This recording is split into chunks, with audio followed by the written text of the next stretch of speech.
David Vincent, au détour d'un chemin perdu, les a rencontrés. Oui, il a rencontré des extraterrestres.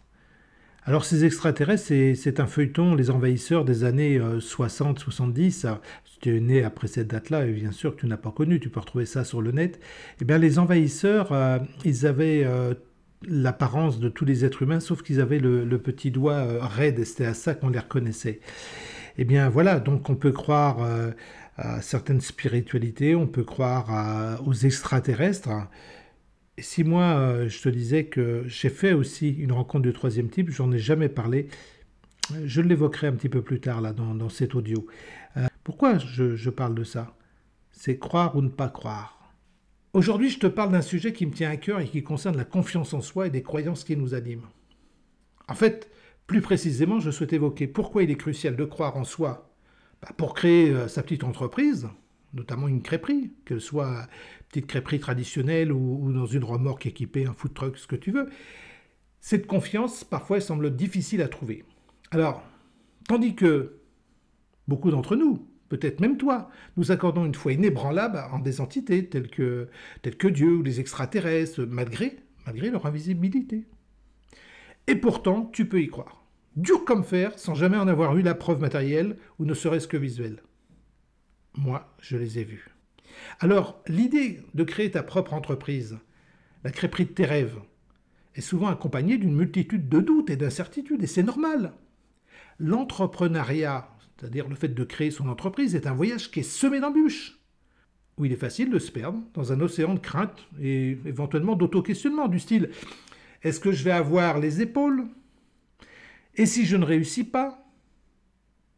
Je n'ai pas assez d'argent pour me lancer ? Et que va penser ou dire mon entourage, etc., etc. » Il y a tout un tas de questionnements. Pourtant, c'est précisément dans ces moments de doute que la confiance en soi devient essentielle, voire cruciale. Croire en sa capacité à surmonter les obstacles, à apprendre de ses échecs et à persévérer. Alors oui, certains pourraient argumenter qu'il est plus facile de croire en des entités extérieures, telles que Dieu, genre les extraterrestres, car elles représentent des forces supérieures, mystérieuses et transcendantes, qui échappent à notre compréhension rationnelle. Donc on peut s'y abriter aussi. Cependant, croire en soi-même n'est pas moins noble ou moins justifié. Au contraire, c'est une affirmation de notre propre valeur et de notre potentiel à créer et à nous façonner notre propre réalité. Imagine que si nous étions tous faits du même moule, cela pourrait faire peur. Là, je lâcherais un « Oh mon Dieu, quel bordel !» alors qu'il n'a pas une place de choix dans mon existence. Lorsque nous choisissons de croire en nous-mêmes, nous faisons le pari audacieux que nous sommes capables de transformer nos rêves en réalité, que nous avons les compétences, la détermination et je dirais même la résilience nécessaires pour réussir. Parce qu'on ne part pas sans rien, on a accumulé des savoir-faire, des expériences, etc. Alors cette confiance en soi, comme je le disais, c'est le fondement sur lequel nous pouvons bâtir notre entreprise, en prenant des risques calculés, en innovant, même peut-être en persévérant face à l'adversité, ce qui est à mon avis aussi essentiel. En gros, si tu crois en toi, tu réussiras.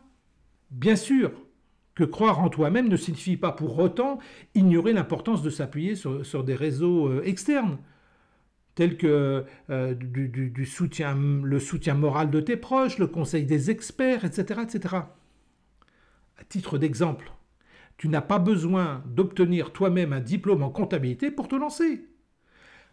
Un expert comptable, par exemple, qui connaît bien le secteur de la restauration, t'accordera du temps et t'apportera les infos essentielles sur le marché de la crêperie. Il ne te prendra même pas un euro lors de cette première rencontre pour de précieux conseils. Pourquoi ? Parce qu'il espère bien que tu deviendras un de ces jours un de ses clients. Idem pour un avocat, qui lui est spécialisé en droit des entreprises, en droit commercial, qui saura verrouiller tes statuts, qui te protégeront notamment dans le cas de plusieurs associés. Imagine que tu t'installes, tu crées avec des amis, des copains, etc., et que vous n'ayez pas les mêmes apports en numéraire ou autre. Eh bien, c'est lui qui va rédiger les statuts. Et là aussi, il espère bien que tu deviendras l'un de ses clients. En adoptant cette démarche de recours aux experts, tu augmentes déjà ta confiance. Et comprends bien que le jour où tu vas te retrouver devant un banquier avec ton prévisionnel tiré à 4 épingles, en provenance d'un expert comptable, tu gagnes des points. Dis-toi bien que le banquier en face de toi ne cherche qu'une chose. Est-ce que je peux lui faire confiance? Une fois de plus, la confiance. Donc de démontrer que toi, tu fais appel à des experts qui vont t'aider et toi, tu vas te concentrer sur ton métier, c'est-à-dire la cuisine des crêpes et des galettes, hein, et la relation à tes clients, eh ben, ça le met en confiance. En revanche, placer sa foi exclusivement dans des entités extérieures telles que, on l'a déjà dit, Dieu, les extraterrestres, tout ce qui est un peu immatériel, tout en négligeant ta propre capacité à agir et à créer, peut conduire à une forme de passivité, voire comment dire, de déresponsabilisation, et puis tu vas peut-être procrastiner, pas facile à dire celui-ci, c'est remettre au lendemain et peut-être que tu feras jamais rien. En gros, sauf méconnaissance plutôt de ma part, et je connais ma bonne amie Cricri qui vient me taxer avec gentillesse encore de mécréant, mais les pèlerins qui vont à Lourdes, ils ne se rassemblent pas pour prier afin d'ouvrir boutique. C'est une autre démarche en relation avec la spiritualité. C'est un cheminement personnel qui rassemble à ce moment-là aussi les êtres. Le chemin de l'entrepreneuriat, c'est un voyage personnel et unique pour chaque individu. Chacun doit trouver sa propre voie et ses propres sources d'inspiration pour avancer, pour créer. Quand je dis ça, en même temps, j'ai l'impression que tout s'entremêle. Cependant, je crois fermement que la confiance en soi est un élément essentiel. Alors, je t'encourage donc à te connecter avec tes propres forces intérieures, à croire en ton potentiel, à te lancer avec détermination, et puis de rester optimiste dans la réalisation de tes projets. Tout est possible. Je suis convaincu que tu as en toi ce qu'il faut pour réussir, puisque tu t'interroges sur ton présent et ton avenir, puisque tu as lu jusqu'au bout, puisque tu m'as peut-être écouté jusqu'au bout. Alors moi, il me reste à te souhaiter une belle journée remplie de confiance en toi et de courage pour poursuivre tes rêves. Vas-y, fonce. Qu'est-ce que tu risques? Comme me disait quelqu'un de très précieux à mes yeux, on ne te fera pas un deuxième trou au bip bip bip bip. Alors voici venu le temps de te raconter une histoire. Une histoire qui m'est personnellement arrivée. J'étais seul, donc sans témoin, sans rien du tout. Et je pense avoir fait ce qu'on appelle une rencontre du troisième type. Alors, je ne vais pas te parler de soucoupe volante, je ne vais pas te parler de lumière qui dégage à grande vitesse, etc. Il n'y a pas eu de ça, donc je ne peux pas raconter d'histoire là-dessus. Alors c'était un 27 avril, un samedi matin 2002, et j'étais sur les bords d'un petit canal au sud de Nantes, dans une petite commune qui s'appelle Basse-Goulaine, et j'étais quasiment, l'aube venait d'arriver, parce que j'aime bien aller faire des photos et des enregistrements des sons de la nature, voilà, de la nature en général qui s'éveille. Il se passe toujours un tas de trucs sur Terre et dans l'eau.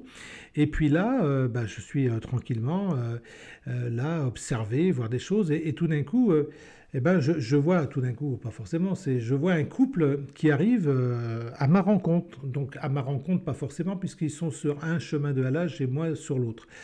Et effectivement, on va fatalement se rencontrer. Et plus ils s'approchent, plus leur attitude me semble bizarre, presque inquiétante. J'ai l'impression que c'est comme un couple d'humains. Hein. Ils sont pas de grande taille. C'est pas non plus des nabots. C'est pas des petits enfants qui arrivent. Oui, comme des humains. Ce sont des humains, hein, je pense. Et puis ils arrivent en face de moi.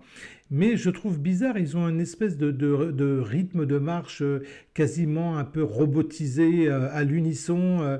Il n'y a pas de gestes comme nous on pourrait faire dans une balade. Ils se donnent pas la main, ils sont l'un à côté de l'autre, à peine se frôler. Il n'y a pas de gestes naturels comme on le fait. C'est-à-dire, moi je vais taper dans une butte de terre, je vais balancer un caillou, je vais ramasser des fleurs, je sais pas, peu importe. Mais voilà, une gestuelle un peu vivante. Voilà. Et là, ce n'était pas le cas, je voyais ça un peu robotisé. Puis plus ils s'approchaient, plus je les discernais, et je trouvais qu'ils avaient effectivement un visage, une fois de plus, très humain, mais sans expression, voilà, manquant d'expression, assez blême, etc. Alors ils étaient, comme je dis, un peu de petite taille, pas très grands, de petite taille, etc. Elle avait une espèce, ils avaient tous les deux une tonsure assez incroyable, parce que elle avait une chevelure avec des mèches, comme si elle se faisait faire des mèches, un truc bizarre. Et puis lui, il était tellement dru sur sa tête, il avait une tonsure comme un balai-brosse, des cheveux gris, etc. Et voum, voum, voum, ils avançaient. Alors moi, comme d'hab, assez volubile, et puis j'aime bien dire bonjour aux gens, Voilà, dès qu'on est à la même hauteur, je dis hello, bonjour, salut, je sais pas trop ce que je dis, je lève la main comme d'habitude, etc. Et là, une fois de plus, à l'unisson, il tourne le visage assez sèchement vers moi. Il me regarde, il me fixe, mais j'avais l'impression qu'il me regardait, mais qu'il ne me voyait pas. J'ai eu un ressenti bizarre.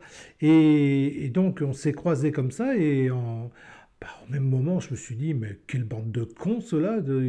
C'est vraiment des psychorigides, ils ont le cul serré, là. Et tout en pensant cela, je me retourne quasiment immédiatement. Il s'est passé deux trois secondes après ce croisement, et ils avaient disparu. Mais vraiment disparu, voilà, volatilisé. Je ne peux pas dire autre chose. Il ne pouvait pas tourner à droite parce qu'il tombait dans le canal, il n'y avait pas de pont, et il ne pouvait pas tourner à gauche parce que j'en venais, du moins à la hauteur, et que c'était une haie de touffu, là, ouais, très serrée, à moins de savoir sauter 3 mètres de haut, il n'y avait pas d'entrée de champ, il n'y avait rien. Mais en même temps, donc je suis vraiment surpris. Je me dis, attends, est-ce que je vais bien? Est-ce que j'ai pas fait un truc là, un petit malaise, rien du tout? Puis, en fait, à y penser, pendant ce temps-là où on s'est croisés, je n'entendais plus les oiseaux. La nature était comme figée, alors que j'entendais des vaches dans les champs qui beuglaient. Beuglaient, bah, qui faisaient meu, je me rappelle plus, et vraiment plus rien quoi. Puis c'est revenu tout d'un coup, comme ça, comme si c'est moi qui sortais d'un espace ouaté. Bon, ça s'est arrêté là, et puis j'en ai pas forcément parlé, ou alors allègrement on allait se fiche de moi. Et j'ai ni alerté à ce moment-là qui que ce soit. Et deux, trois jours après, j'apprends par la presse quotidienne régionale, je lis que justement sur cette commune-là, il y avait eu la gendarmerie qui était intervenue suite à des témoignages de gens qui avaient remarqué l'affolement de bêtes dans des champs. Il y avait, je crois, un veau qui avait fait comme une crise cardiaque, etc. Et des chevaux, notamment des chevaux de trait, qui ne voulaient plus du tout sortir de leur écurie pour aller dans le champ. Donc un truc bizarre, et je me dis, peut-être que moi j'ai vu d'une autre manière ce qui s'est passé, mais j'ai pas déposé. Je sais pas pourquoi, parce que je sais pas, toujours pas. Mais bon, cette histoire-là, si elle s'arrêtait là, ce serait bien. Sauf que 6 ans après, et là je vais la faire courte, j'ai rencontré les mêmes personnages, toujours ce couple-là, pas très haut, habillé de la même manière. Et en fait là, je suis toujours sur cette commune-là, à vouloir enregistrer le chant, voire plus le bruit des corneilles pour une bande son. Donc je suis en train de régler mon micro, le même avec lequel je travaille là. J'ai le casque sur les oreilles, voilà, pour affiner vraiment le niveau de son. Et j'envoie. Et tout d'un coup, j'entends plus rien. Et je me dis, tiens, merde, mon enregistreur s'est bloqué, etc. Et en fait, je lève les yeux à quoi, 75, 100 mètres à peu près, maximum, je vois encore ce couple-là, habillé de la même manière, elle toujours les mêmes cheveux avec des espèces de mèches, lui, mais là, avec sa tonsure, et j'ai l'impression que là, il me regarde bizarrement, et j'avoue qu'il me passe quelque chose dans la colonne vertébrale, et en fait, bah, comme la première fois, ils ont disparu. Ils ont disparu, et tout d'un coup, j'entends de nouveau le bruit de la nature, etc. Donc, je t'explique pas que j'ai vite plié les gaules, et voilà. Mais maintenant, c'est vrai que avec un peu de hantise, et parfois j'aimerais bien que ça arrive, j'attends toujours ce 27 avril et de voir ce qui va se passer dans la journée, et ça n'est jamais revenu. Je sais pas. Donc, je pense pas avoir rêvé deux fois, ça va, ma santé est pas trop mal. Voilà. Est-ce que j'ai fait cette rencontre-là? Et une fois de plus, il n'y a pas de soucoupe volante, il n'y a rien, hein. C'est comme ça, c'est la vie. Donc ça peut aussi nous arriver. Alors bien sûr, comme cette histoire que je te raconte, que j'ai jamais racontée à personne, ou très peu de monde, ou pas de manière publique comme ça, tu y crois ou tu n'y crois pas. Voilà, chacun va se faire sa petite idée là-dessus, mais il y a une chose que tu peux croire, c'est en toi-même. Voilà, je voulais te raconter cette histoire parce que il y a un côté spirituel, puis il y a un côté les actes que nous posons sur la table pour faire des choses. Allez, je te souhaite une belle journée, une belle soirée. Je ne sais pas à quel moment tu vas écouter ce podcast. Moi là, il faut que je m'arrête parce que en bas de chez moi, sur la pelouse, j'ai rendez-vous avec des petits gris, je leur donne des crêpes et des galettes. Ils en avaient tellement marre de la soupe aux choux, tu n'imagines pas. Là, je sens que tu ne me crois pas. Allez, salut, c'était Patrick. Bye bye.